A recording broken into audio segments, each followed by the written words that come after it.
guys, welcome back to Dimitra's Dishes. So today I'm going to teach you a classic Greek dish that is really easy to make, delicious, makes the best sandwiches.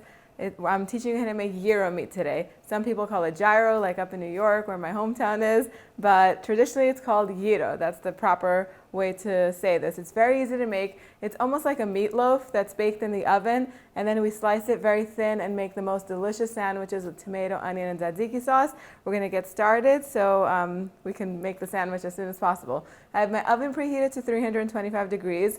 You're going to need a loaf pan.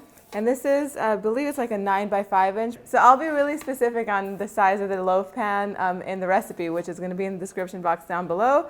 But any loaf pan will do, and I always like to transfer things in and out of the oven in a baking pan just because it makes it really safe. Now, I have over here a pound each of ground beef and ground lamb. You can do it all lamb or all beef or whatever your favorite ground meat is. It works with everything. I just feel like lamb is very traditional, and that flavor you really can't get with any other meat, but by all means, whatever you like, make it that way. We're going to need a whole onion that I've quartered up, a few garlic cloves. I have about 4 here, but use as many or as few as you like. And then I have some cumin powder, some black pepper, some salt, and some dried oregano. That's it, but again, if you like some other spices, you can totally add them in here. I'm going to begin in my food processor by chopping up my garlic, and then I'm going to add my onion to it.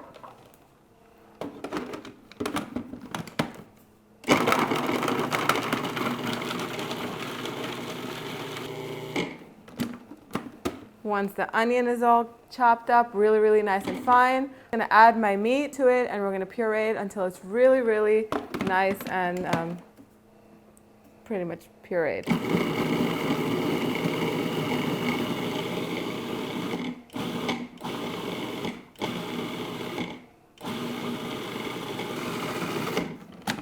This is so simple. Now I'm just going to add my meat and all the spices, and I'm going to keep pulsing it and mixing it until it becomes like paste-like, and that's just going to take a few minutes.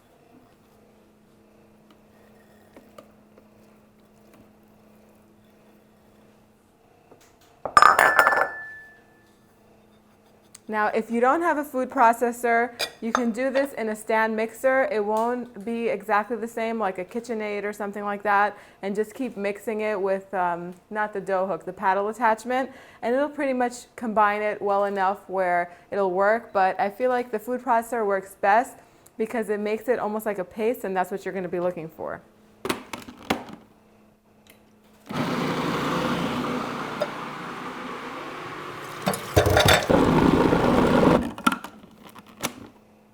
And just like that, it's done. You want to make sure that you take your time with this so that way it properly processes. So this is what you're looking for, everything to be like really paste-like and well incorporated. Now the final step is to get everything in the loaf pan and compact it in.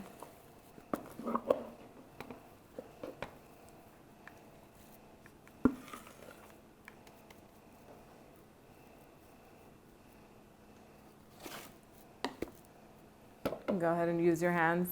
Compact it in there, fill in all the little spaces. And then this is going to go in the preheated oven. My oven is preheated to 325 degrees Fahrenheit. And this is going to bake in there for about 45 minutes to an hour. And I'll show you what it looks like when it's done. Okay, so the gyro meat cooked for about 55 minutes. But you definitely want to refrigerate it. First of all, cool it down, let it come to room temperature, cool it down, and then refrigerate it in its pan either overnight or for like 4 or 5 hours, so that way it can be much easier to slice. And so that way when you do slice it, the juices don't run out, then you'll have dry meat. So before you slice it, make sure it cools down and all of that good stuff. We're going to make a sandwich. I'm going to show you how to make the best gyro sandwich ever using my Tzaztiki sauce, which I'll put the link for this recipe in the card box as well as in the description box down below. I like lettuce in my gyro, so I have baby lettuces here, a little bit of feta cheese, tomato, onion, you can use white pita bread or whole wheat, whatever your favorite is. But let's slice this gyro first so it can be ready. I have a cast iron pan heating up here. A cast iron pan is one of my must-haves in the kitchen. It has so many uses. I'll put a link in the description box where you can get one, and maybe one of these days I'll do like a review on it. So you want to take the meat out of its pan. Let me put it this way. And don't worry about the fat. It kind of gelatinizes, but you're going to need that because we haven't added any extra oil. It's just whatever fat was in the ground beef and the ground lamb, and that's going to help fry it up a little bit when we're going to pan fry it. This is already completely cooked, but we're going to cut skinny slices to make our sandwiches. And you can make a couple of batches of this, slice them, put it in an airtight, freezable plastic bag, and keep it in your freezer and just have it on hand. Pack it for your kids who are away in college, or just have it ready to go whenever you really don't have time and you've been working all day or had a crazy busy day, and you'll have gyro meat in your freezer ready to go, and you can just make nice sandwiches or even a nice salad. It freezes really well.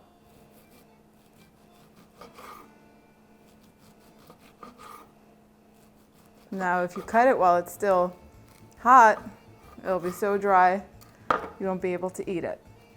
Now first thing I'm going to do is I'm going to heat up a pita bread right on here. This pan is slightly greased, just a little bit, has a little bit of olive oil in it.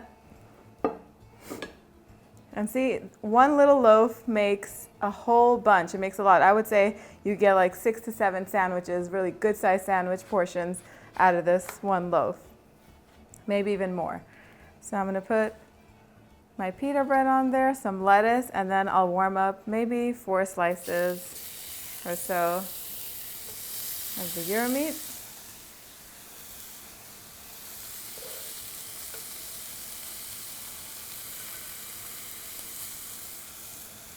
And we're just warming it up just so they can get lightly browned on both sides.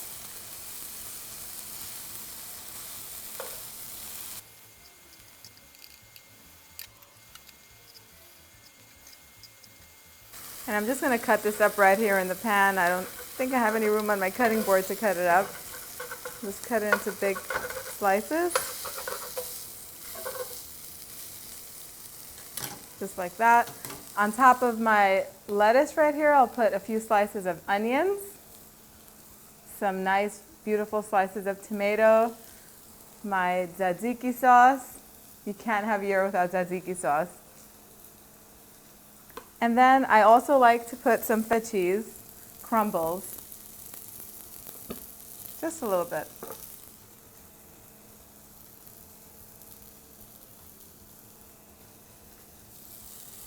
Just like that, when the meat is warmed through and it's gotten nice and golden all around, it's ready to go in my sandwich.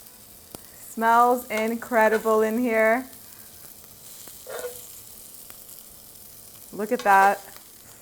Yum, yum, yum. Beautiful. Let me just take this little piece right here in this corner. Smells delicious.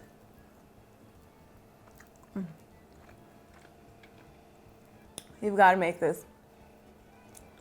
Really, really super good. You don't have to make it as a sandwich like I did. Serve it on top of salad, serve it on top of rice, whatever you want. Just make sure you make it at least once, give it a try. I'm going to put the recipe in the description box down below. Let me know what you think, share pictures with me on social media, and let me know what you want to learn how to make next. Thanks for spending time with me today, and thumbs up this video, you guys. Show me some love. I'll see you guys next time. Bye, everyone.